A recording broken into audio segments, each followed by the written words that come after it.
Happy Super Bowl, my DigiPeeps.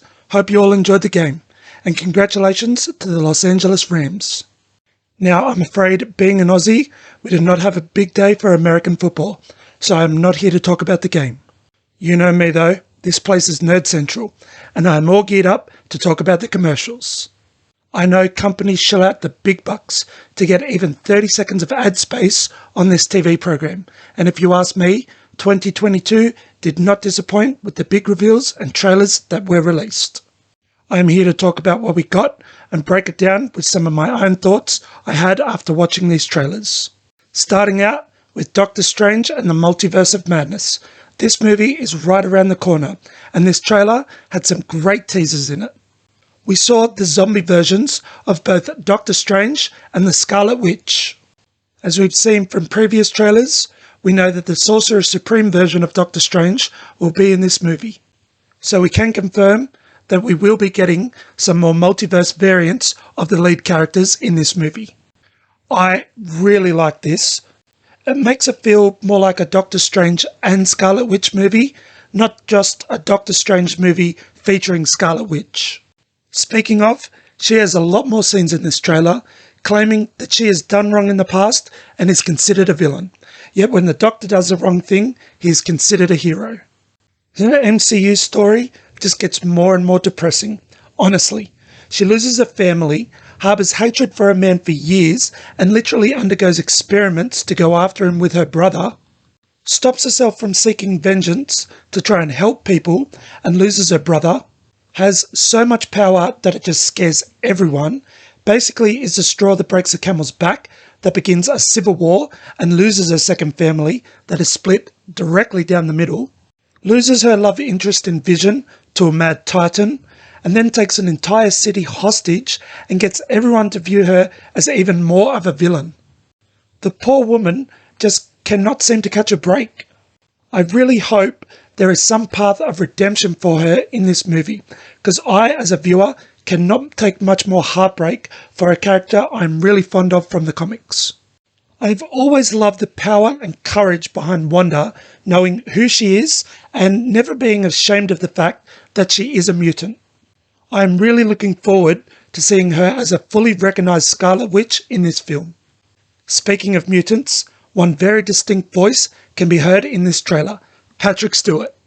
The man who played Professor X for the past 2 decades, and in my opinion, the undeniable one and only Charles Xavier for the silver screen.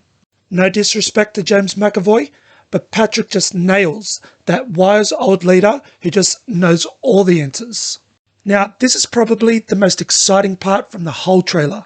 Disney did buy out Fox a few years back now, and that means their properties, such as the X-Men, have all become theirs. Which means the MCU will introduce mutants probably within the next 2 to 5 years, given the drop in this trailer. Now, if it is a multiverse thing, or something involving Wanda and her powers, this movie seems to suggest that some of our favourites are coming very soon. Professor Xavier, Cyclops, Jean Grey, Beast, Storm, and even Wolverine. How exciting is it going to be seeing them in the MCU? All in all, a great trailer with some great teasers. Some more of what made the first Doctor Strange movie so unique and such a visual thrill ride. Mind-bending, multiverse-hopping adventures with the newcomer, America Chavez, who had a great scene where she was fighting the one-eyed demon, excuse me if I butcher this, Gargantos. America Chavez, though, that is another character I am looking forward to making her MCU debut. Thoroughly enjoyed this one. Next up is the Moon Knight trailer, and again, another great showing. Now, I will admit, I am skeptical of this new Disney Plus series the closer we get to it. Some complaints I have had in the past that with the Infinity Saga, disregarding a few aspects here and there, most of their heroes and villains could all be somewhat explained with either science, space travel, and alien technology, pure skill, or magic. Moon Knight seems to be a whole thing in the same regards of where the MCU is now, after movies like Shang-Chi and the Eternals. Things like his costume just appearing from rags, coming out of nowhere. or this person's possession of an ancient Egyptian god. Things where you really have to suspend your disbelief.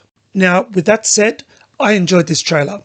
Some more scenes with some of the characters of this show. More looks at Moon Knight in full costume.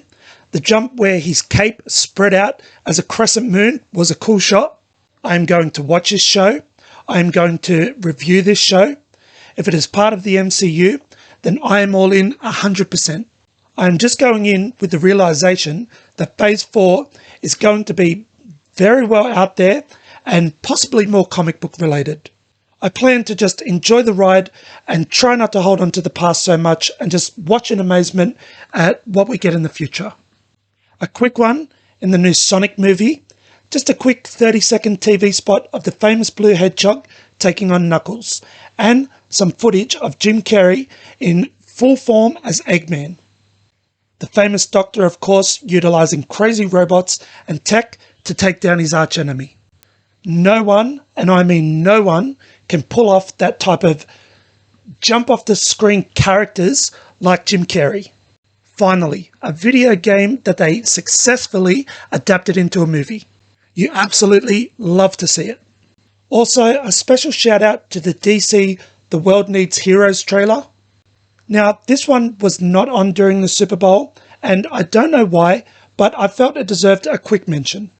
Some small looks at the upcoming Batman movie with Robert Pattinson.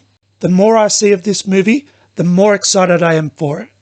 A great look at Dwayne "The Rock" Johnson and his day-to-day life, flying around and shooting electricity from his fingers.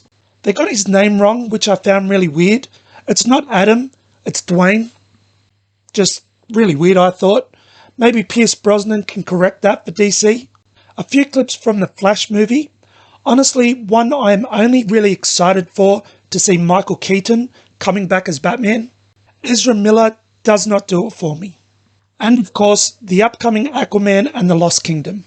A controversial one due to the actress playing the love interest for the new King of Atlantis. But again, one I am excited for, as Aquaman is probably up there in my top 5 favourite superhero movies of all time. Finally, onto a TV series I did not know we were getting until last week or so when we got the character posters. Lord of the Rings of Power. An exclusive Amazon TV series streaming in September, so quite a bit of a wait, but it has an instant fan base after this trailer released a number of visuals all coming from the world created by J.R.R. Tolkien. I have always said create a world, not just a character. Movies like The Bourne Identity or Die Hard, they are good popcorn flicks. However, movie franchises like the MCU, The Lord of the Rings, The Wizarding World of Harry Potter, these are the franchises that make the money in their own worlds and lore building that can go on for decades. Watching elves and dwarves team up to take on orcs, seeing a wizard pick up a wand to perform magic, seeing heroes in a version of our everyday world. This is where the money is. Things you can franchise out to the viewer, and things like themed trips to New Zealand or websites you can create to involve muggles into a wizarding world.